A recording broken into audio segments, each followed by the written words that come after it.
Hello friends, welcome back to PlayStation News, hoping you are doing great, and here are 5 gaming stories that you need to know. Starting with Insomniac as they are getting ready for the PS5 Pro launch, and Marvel's Spider-Man 2 may not be getting DLC, but it's gonna look better on the upgraded console alongside Ratchet & Clank Rift Apart. They have already released pro patches for both games, adding 2 additional graphical modes. There's Performance Pro that targets a smooth 60 FPS with an image quality similar to Fidelity, and that's with the help of PSSR. Plus, it also has ray trace reflections including weather and windows. And then Fidelity Pro targets 30 FPS and lets users tune ray tracing features individually.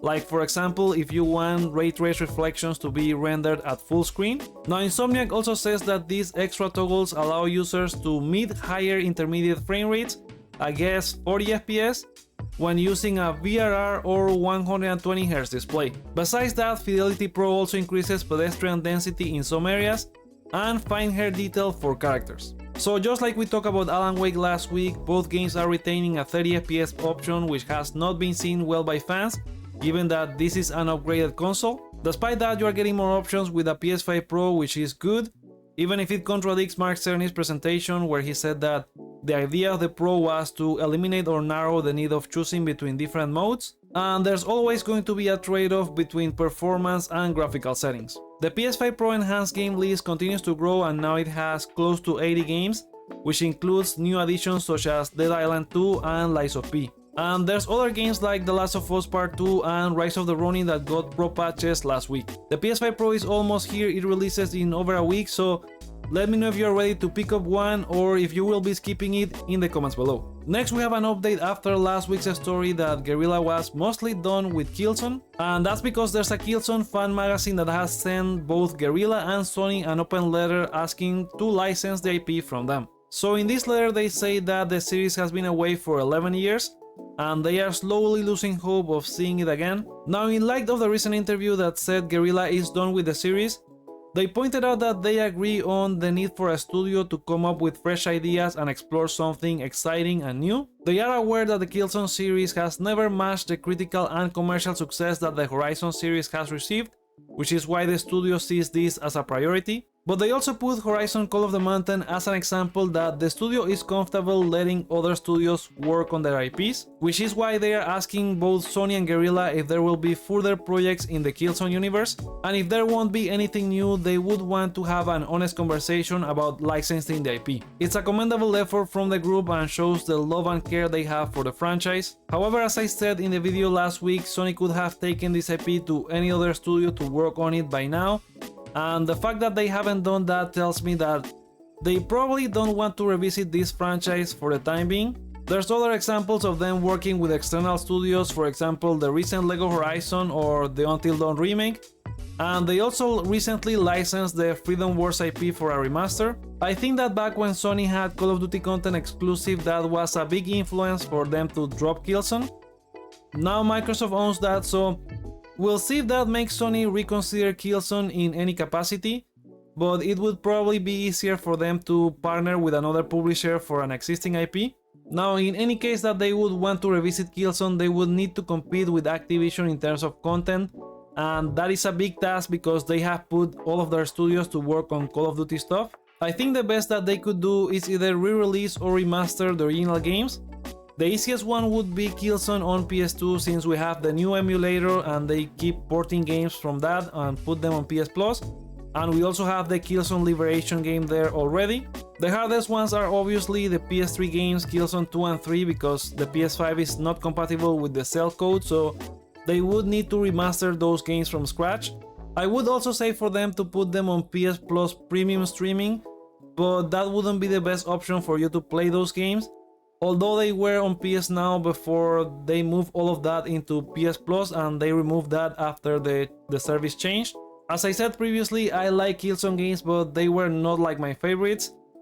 Still, I understand how fans can be disappointed or sad when there's nothing new about their favorite franchise. There's also been other examples like Silent Hill fans have had to wait over 10 years for a new entry, or Metal Gear Solid fans have 8 years and counting. So yeah, it's disappointing, and we'll see what happens with Killzone in the future. What do you think? Voice your thoughts in the comments. Another game Sony dropped recently is the fantasy game from Sony London.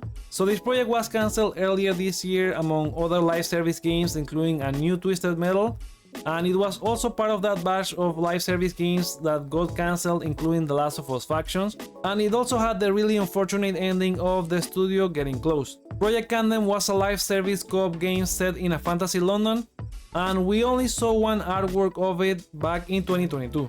Now former studio artist Leah Pinto has shared some new designs in an ArtStation post.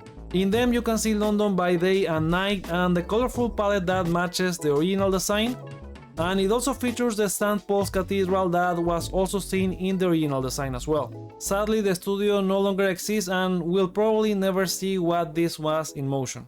And just like that, we may never see a sequel to The Lost Crown, given that Ubisoft disbanded the team as we talked in a video last week. There's still reactions to that, and one of them is Larian Studios executive Michael Dawes, who slammed Ubisoft management for the commercial failure of the game. Over on Twitter he said, and I quote, "The last notable game on their platform was arguably Far Cry 6 back in 2021. The Crew, Mirage and Avatar came in 2023 and didn't perform, so you can assume subscriptions were at a lull when PoP released by 2024. Which means people wouldn't be launching their store all too much," referring to the Ubisoft Connect app on PC. "If it had released on Steam, not only would it have been a market success, but there would likely be a sequel because the team are so strong. It's such a broken strategy. The hardest thing is to make an 85 plus game.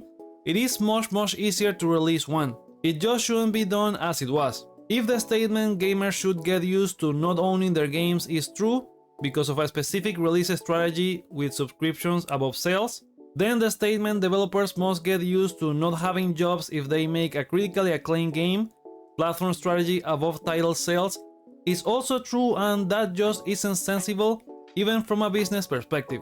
I agree with everything that he said. It's such a shame that development studios are not safe even if they release a critically acclaimed title in these days, and also the fact that the game didn't launch on Steam day one, which is huge. Prince of Persia: The Lost Crown is only the latest in a string of fumbles from Ubisoft management, with their last hope being Assassin's Creed Shadows when it comes out in February next year. Now, what do you think about this streak of Ubisoft failures? Sound off in the comments. Moving on, Capcom has announced new physical versions for Resident Evil 2 and 3 Remake plus Resident Evil 7 for PS5. They will be launching starting December 6 for Europe, Asia, New Zealand and Australia. Japan will follow on December 26 and it will be out in North America on January 10, 2025. They are priced at $30 or the equivalent in your region. Now, if we remember, the PS5 versions came out on digital back in 2022 and they added faster loading, higher frame rates, ray tracing and 3D audio. Now, for a reminder, if you already have these games on disc on PS4, you can upgrade that to the PS5 version by inserting the disc on your PS5 and looking for the upgrade offer on the Games Hub. That will give you a free digital PS5 copy for you to play, but the PS4 disc must be inserted at all times. And if you already got the game on digital for PS4, you can download the PS5 version for free. So these new physical PS5 versions are mostly for collectors who want to see these games on their shelf with the respective PS5 logo, and likely future-proof these versions of the game as well.